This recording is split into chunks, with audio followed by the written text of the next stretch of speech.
গিন্নি, পেটটা ভরেনি বুঝলে, তুমি আর এক হাঁড়ি ভাত বসাও। আমার জন্য 2 হাতা রাখা আছে, ওটাও খেয়ে নাও না, খাও। আমি আর ভাত বসাতে পারবো না, এখন উনুন ধরাও, আঁচ দাও, ভাত বসাও। আহ, আরে তোমারটা তুমি খেয়ে নাও না। তুমি তো জানো আমার এইটুকু খাবার পোষায় না। তারপর তুমি আজকে ওই ওলের ঝোলটা যা বানিয়েছিলে না, আহা। খাই খাই খাই খাই করে আমার জীবনটাও খেয়ে ফেললে গো। আরে বাবা, ভগবান এই পেট দিয়েছে কিসের জন্য? এত খাটাখাটনি, সবকিছুই তো এর জন্য নাকি? হ্যাঁ,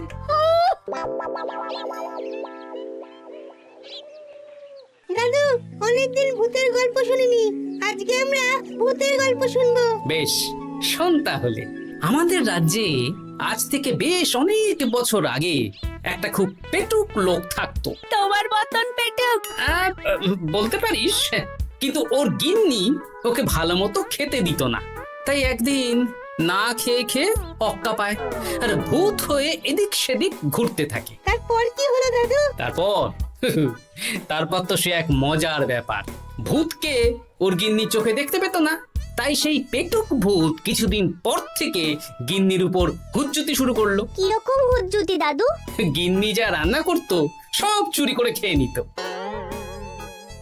এই এসব উল্টো পাল্টা কথা বলে আমাকে ভয় দেখাতে পারবে না। হ্যাঁ, এই যে তোরা চটপট খেয়ে নে, নইলে তোদের দাদু আবার ভাগ বসাবে রে। খা। আচ্ছা দিদা। এই শোনো না, তুমি আমার জন্যেও আরো কয়েকটা বেগুনি ভাজো। হ্যাঁ, এই তো একটু আগে 4টে বেগুনি আর 1 বাটি মুড়ি দিলাম। হ্যাঁ, আরে সেগুলো তো পেটের কোন কোনায় হারিয়ে গেছে গিন্নি। তুমি ভাবো আমিও হারিয়ে গেছি? বেশি খিদে পেলে নিজে রান্না করে খাও। আর সে তুমি না থাকলে আমি রান্না করেই খেতাম। দিদা, দাদু কিন্তু তোমাকে চলে যেতে বললো। কি বললে? আমি চলে যাব? আরে তাহলে তাই হবে। এই গুলটে, তুই এসব কি বলছিস বলতো? গুছিয়ে বিদায় নিচ্ছি। আরে আরে আরে, কোথায় চলে যেতে বললাম গিন্নি? হয়েছি আর না, আজকেই আমি বাপের বাড়ি চলে যাব। হ্যাঁ, এই দেখো, আমি কোথায় চলে যেতে বললাম? তোমার মনের কথা আমি বুঝে গেছি। এই দেখো, থাকবো না এই পোড়ার মুখ সংসারে। যা। লক্ষ্মী সোনা রাগ করেছে। হাওয়া গরম আছে, চল এখান থেকে বেগুনি নিয়ে এখন কেটে পড়ি। এই সামান্য ব্যাপারে রাগ করার কি আছে বলো তো? এবার নিজের সংসার নিয়ে নিজে থাকো, সারাদিন শুধু খাই খাই আর খাই খাই। নাও এবার ঠেলা সামলাও। ভুল করেও আমাকে বাপের বাড়িতে ডাকতে যাবে না বলে দিচ্ছি। যদি যাও তাহলে আমার থেকে খারাপ কেউ হবে না, এই বলে দিলাম। ওগো, তুমি আমায় ছেড়ে চলে গেলে গো, এবার আমি কার কাছে বায়না করবো গো?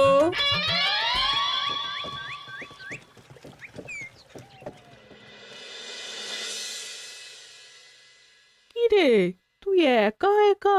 জামাই কোথায়? তোমাদের জামাইকে ছেড়ে চলে এসেছি। এ মা, তুমি কি থাকতে দেবে না আমি চলে যাব? এসব আবার কি কথা বলছিস তুই? হ্যাঁ, এ তো তোরও বাড়ি। আমাদের ভাত ডাল জুটলে তোরও জুটবে। কি হয়েছে রে দিদি? দিন রাত খেটে খেটে কয়লার মতো পুড়ে যাচ্ছি, আর ওনার বায়না শেষ নেই। সারাদিন শুধু খাই খাই আর খাই খাই। এবার বুঝবে জামাই বাবু। হ্যাঁ, নিজে হাত পুড়িয়ে রান্না করার ঠেলা।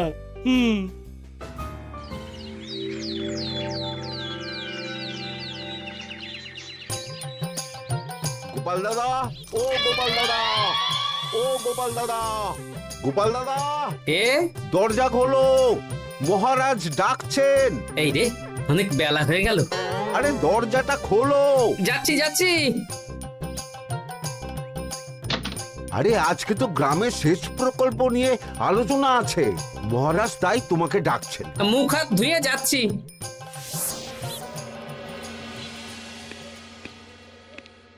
দেখুন মহারাজ, দেখুন, এত বেলায় গোপাল এলো, তাও নিজে আসেনি, ডেকে নিয়ে আসতে হলো। সত্যি গোপাল, আজকে এত জরুরি একটা আলোচনা সভা, কোথায় তুমি তাড়াতাড়ি আসবে? তা না করে গোপাল বাড়াবাড়ি করে ফেললো। গোপাল, এই আমি শেষবারের মতন বলে দিচ্ছি, ফের যদি এরকম রাজসভায় দেরি করে আসতে দেখি, তাহলে কিন্তু কড়া ব্যবস্থা নেব। আসলে মহারাজ, আমার গিন্নি গতকাল রাগ করে বাপের বাড়ি চলে গেছে, তাই বেশ হয়েছে। আচ্ছা, যে জন্য আজকের আলোচনা সভা ডাকা হয়েছে সেটা হলো আমাদের রাজ্যের দক্ষিণে একটা সেচের জন্য পুকুর খনন করা হচ্ছে। এ তো খুব ভালো কথা মহারাজ।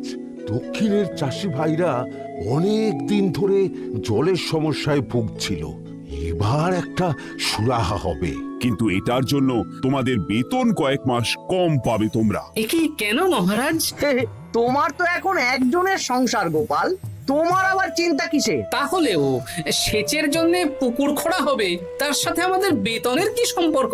কারণ ভাড়ারের অবস্থা খুব একটা ভালো নয়, তাই আগামী 3 মাস তোমাদের বেতন 5 মোহর করে কম দেওয়া হবে। হ্যাঁ? হ্যাঁ নয় হ্যাঁ। আর ওই 3 মাসের কেটে নেওয়া বেতন চতুর্থ মাসের বেতনের সঙ্গে যোগ করে দেওয়া হবে।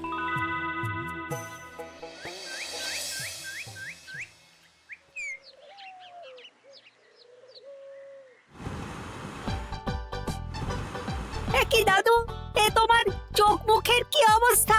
কালি ঝুলি মেখে ভূত। কি আর করবো বল, এসব কি আমার কাজ রে? কালকে ভূতের গল্প শোনাচ্ছিলে, আজকে নিজেই ভূত সেজে বসে আছো।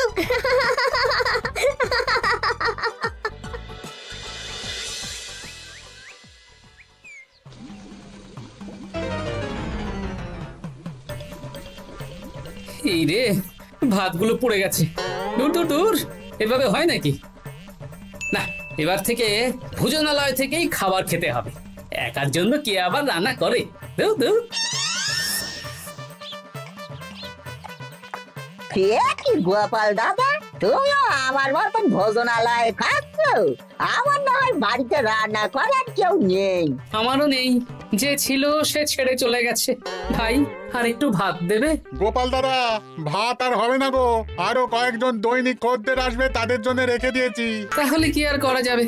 একটু একটু ওই তরকারি একটা শাল পাতায় মুড়ে দে, বাড়িতে গিয়ে মুড়ি দিয়ে খাবো। আচ্ছা, তা দিচ্ছি। তুমি খাওয়া হয়ে গেলে হাত মুখ ধুয়ে নাও। আচ্ছা গোপাল দাদা, গিন্নিমা চলিয়ে গেল কেন? সে তোর গিন্নিমাকে গিয়ে জিজ্ঞেস কর। সে তো জিজ্ঞেস করতেই হবে, তোমার মতো একটা ভালো মানুষকে ছেড়ে চলিয়ে গেছে।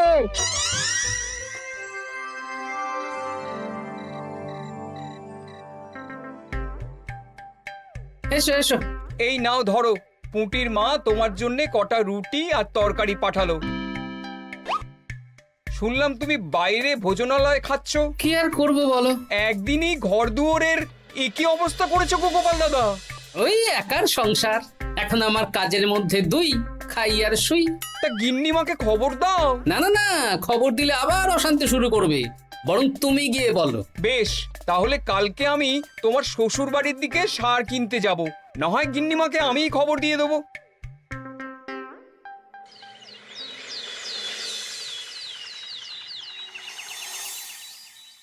বাড়ি ঘর গোছালো, তাতে আমি কি করতে পারি?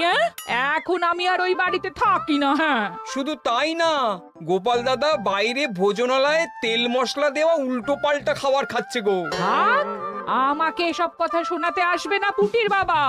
আমার খাটতে খাটতে জীবনটা কয়লা হয়ে গেছে, কয়লা।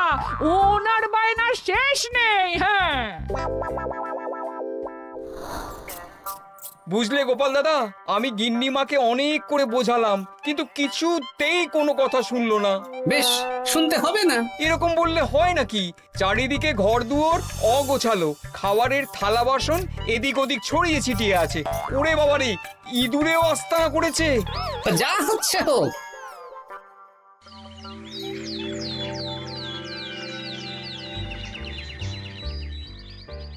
ভোলা, আটটা কচুরি দাও তো ঝটপট, খেয়ে রাজসভায় চলে যাব।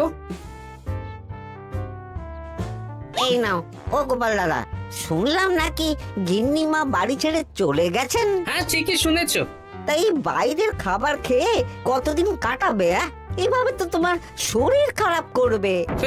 ওই শরীরের নাম মহাশয়, যা সবে তাই সয়। রান্না বান্না করছো বাড়িতে? না, রান্না করার লোক নেই, আর আমার দ্বারা ওসব কালিঝুলি মাখাও সম্ভব না। দেখো গোপাল দাদা, এই রোজ রোজ বাইরের খাবার খাওয়া ভালো নয়। ভাবছি আরেকটা বিয়ে করব। হ্যাঁ, বলো কি?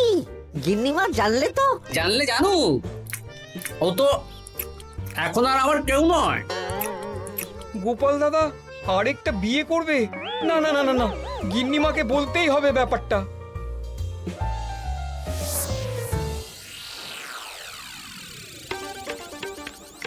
গিন্নিমা, তুমি আবার এসেছো পুটির বাবা। সর্বনাশ হয়ে গেছে। আবার কি সর্বনাশ? হ্যাঁ, বাড়ির চারিদিকে অগোছালো, ইঁদুর মশা মাছি ঘুরে বেড়াচ্ছে। আমি আর ওই বাড়িতে যাব না। গোপাল দাদাও সেই ব্যবস্থাই পাকাপাকি করতে চলেছে, আরেকটা বিয়ে করবে। কি বললে? জল জ্যান্ত বউ থাকতে আরেকটা বিয়ে? হ্যাঁ, আমি আজকেই যাব। ওর একদিন কি আমার একদিন? হ্যাঁ, আমি আজকেই যাব। এই দিদি, এক মুহূর্তে এরকম বদলে গেলি কেন? আবার আবার তো জামাইবাবু তোকে কাটাবে। তা বলে তোর জামাই বাবুটাই অন্য কারোর হয়ে যাবে? হ্যাঁ, আমি বেঁচে থাকতে আমি হতে দেব না। তাহলে দিদি আমিও যাব। ওই জামাইবাবু অতিরিক্ত খায়, জামাইবাবুর খাওয়া বন্ধ করতে হবে, বুঝলি? ঠিক আছে, চল তাহলে চল। ঠিক আছে, চলুন তাহলে। হ্যাঁ হ্যাঁ, তাই চলো। বুঝলি দিদি, আমার মাথায় একটা মতলব এসেছে। হ্যাঁ। কি মতলব শুনি?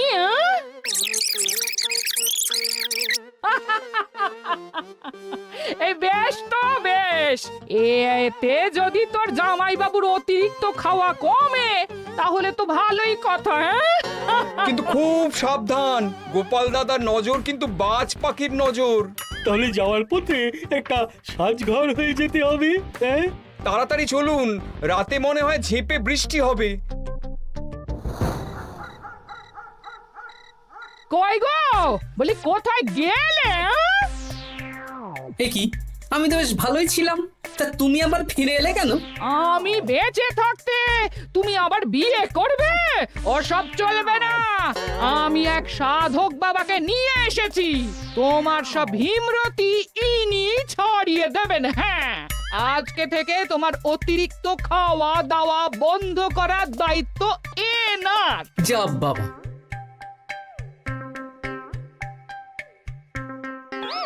কি করেছো গো? হ্যাঁ, ঘর দুয়ার তো পুরো শ্মশান হয়ে গেছে গো। এখন আবার তোমার ঘর তুমি পরিষ্কার করো। সে করছি, তুমি যাও বাজার করে নিয়ে এসো। ভোলার দোকান থেকে বেশি করে ছানা আনবে, আর রাতে ছানার বড়া করে তরকারি বানাবো। হ্যাঁ, আহা, কতদিন খাইনি, এক্ষুনি যাচ্ছি। তাড়াতাড়ি যাও, তাড়াতাড়ি যাও, মেঘ ডাকছে, রাতে বৃষ্টি হবে। আমি এই ঘর গুছিয়ে রান্না বসাচ্ছি গো। বলো কি গোপাল দাদা, গিন্নিমা ফিরে এসেছেন? হ্যাঁ, সকালে তোমার দোকানে বলেছিলাম না বিয়ে করব, সেটা নিশ্চয়ই কেউ শুনে গিন্নির কানে দিয়েছে। ব্যাস, ঘরের বউ ঘরে চলে এলো। সকালে যখন তোমাকে আমি ওই কচুরি দিচ্ছিলাম, তখন তো ওই পুঁটির বাবাকে দোকানের সামনে দিয়ে হেঁটে যেতে দেখেছিলাম। তাহলে পুঁটির বাবাই খবর দিয়েছে, ভালোই হয়েছে।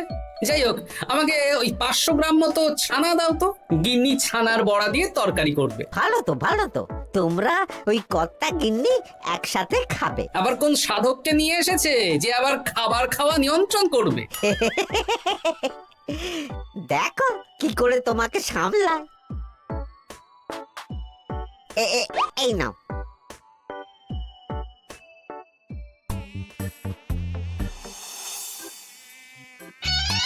দেখি গিন্নি, আমার জন্য দুটো বড়া আর ওনার জন্য এতগুলো? বেশি খেলে তোমার চেহারা ঠিক হবে না বৎস, তোমাকে রোগা হতে হবে, তাই কম খেতে হবে, বুঝলে? ঠিক আছে, আপনাকে আমি মজা দেখাচ্ছি। অগত্যা গিন্নির হাতের খাবার খাচ্ছি, এই আমার 14 পুরুষের ভাগ্য ভালো।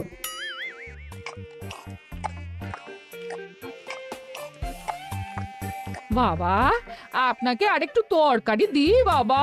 দে মা, দে। আমাকে দাও। একদম না, বলেছি না তোকে রোগা হতে হবে। হ্যাঁ, কি মশা রে তোদের বাড়িতে। আরে রে, নকল গুফ, মশা যাওয়ার আগে আপনাকে আমি তাড়াবো। এই কদিন চারদিকে সব ছড়িয়ে ছিটিয়ে নোংরা করেছে, মশা মাছি এত তাড়াতাড়ি যাবে না। হ্যাঁ, আমার খাওয়া হয়ে গেছে, আমি উঠলাম। আপনি ভালো করে খান, কেমন?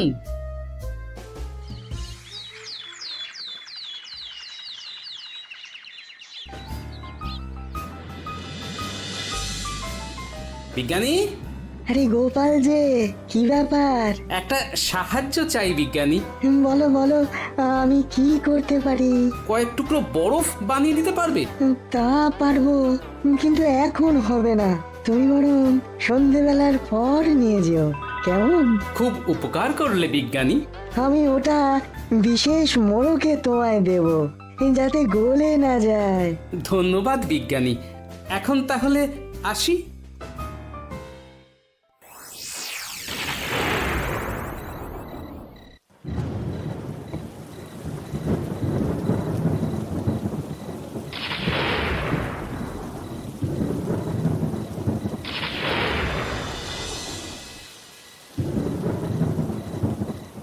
ভালো করেছিস বাবা, যা মশার উৎপাত, মশারি ছাড়া ঘুমোনো যাবে না। কথায় আছে সেবাই পরম ধর্ম, তাই একটু ধর্মকর্ম করছি আর কি। আপনি ঘুমিয়ে পড়ুন, আমরা ওই ঘরে গেলাম। হ্যাঁ, সব দরজা জানলা ভালো করে বন্ধ করে দিয়েছো তো? ঝেপে বৃষ্টি নেমেছে। হ্যাঁ হ্যাঁ, কোনো চিন্তা নেই, তুমি ঘুমো। আজকে অনেক খাটনি হয়েছে গো। হ্যাঁ, জয় ঠাকুর।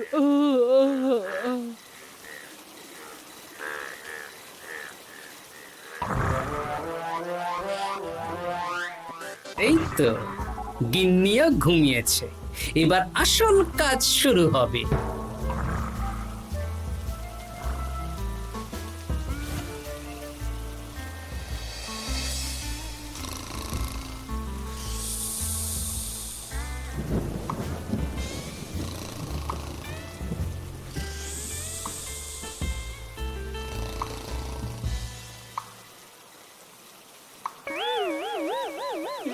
কি জল পড়ছে কেন? চাল ফুটো হয়ে গেল নাকি? এত রাতে দিদিকে ডাকা ঠিক হবে না। আরে আরে কি মুশকিল, এখনই জল পড়ছে। আরে দূর দূর।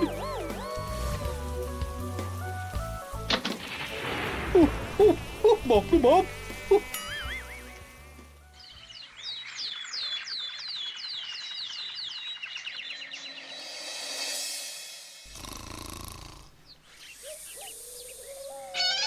সুপ্রভাত। প্রভাত আর শু নেই। কেন? সারা রাত প্রথমে ভিজেছি, তারপরে মশার কামড় খেয়েছি। ভিজেছেন কেন? আচ্ছা, কি আচ্ছা। রাতে চাল ফুটো হয়ে জল পড়ছিল। আচ্ছা, খুব ঠান্ডা লেগেছে। একটু একটু মধু আর তুলসী পাতা দে, একটু খাই। এই দিচ্ছি বাবা। এ হতেই পারে না, কদিন আগেই তো চাল সারিয়েছি। ঘরের মধ্যে তাহলে জল এলো কি করে? ঠিক যেভাবে আপনার নাকের নিচে নকল গোঁফ এসেছে শ্যালক বাবু, ঠিক সেইভাবেই। এই রে, হয়ে গেল। দাড়িটাও তো নকল। না মানে আমি বুঝিয়ে বলছি গোপাল, তুমি তো একটু বেশি করে খাও, তাই আমি ভেবেছিলাম ওই তোমার যাতে খাওয়াটা একটু কমে, তাহলে আমার দিদির খাটনিটা একটু কমবে। খাটনি কমাতে তো আপনি আসেননি, উল্টে আপনি নিজে ছলে বলে খাচ্ছিলেন। অতিথি হিসেবে এলে নিশ্চয়ই খাওয়াতাম, কিন্তু এটা আপনি ঠিক করেননি। ওগো, ও তো আমার ভালোর জন্যই করেছে। তুমি আমার বিবাহিত স্ত্রী, ও এখন তৃতীয় ব্যক্তি, তুমি ওর কথা কেন শুনবে? হ্যাঁ, প্রথমে বাচ্চাগুলো মস্করা করলো, সেই শুনে তুমি চলে গেলে। হ্যাঁ, ওরা তৃতীয় ব্যক্তি, ওদের কথায় কান দিলে। তারপর পুঁটির বাবার কথা শুনে বিশ্বাস করলে আমি সত্যিই বিয়ে করছি। হ্যাঁ, সেই জন্যই তো চলে এলাম। হ্যাঁ, এখানে পুঁটির বাবাও তৃতীয় ব্যক্তি, আর তারপর শ্যালক বাবুর কথায় আমাকে কম খেতে দিচ্ছ, আর উনিও তৃতীয় ব্যক্তি। ইয়ে, না মানে? হ্যাঁ মানে, না মানে কিছু না। যখনই সংসারে স্বামী স্ত্রীর মাঝে তৃতীয় ব্যক্তি প্রবেশ করবে, তখনই অশান্তি হবে। নিজেদের সমস্যা আমরা নিজেরাই ঠিক করে নেব। আচ্ছা গো, আচ্ছা ঠিক আছে, আর কোনো বাইরের লোকের কথা শুনবো না। এবার বলো তো, ছাদ থেকে জল পড়ার ব্যাপারটা কি? ওটা তো কাল রাতে মশারির উপরে বরফ রেখেছিলাম, আর সারা রাত ধরে বরফের জল শ্যালক বাবুর গায়ে পড়েছে। ছাদ ঠিকই আছে গিন্নি। হ্যাঁ নয় হ্যাঁ। কাল যখন খাবার খাওয়ার সময় দেখলাম আপনার গোঁফ খুলে যাচ্ছিল, আপনি ঠিক করলেন, তখনই একটা সন্দেহ হয়। ওরে ওরে গোপাল, আমি আর তোমাদের কর্তা গিন্নির মাঝে থাকবো না। আমি পালাই, আমি পালাই।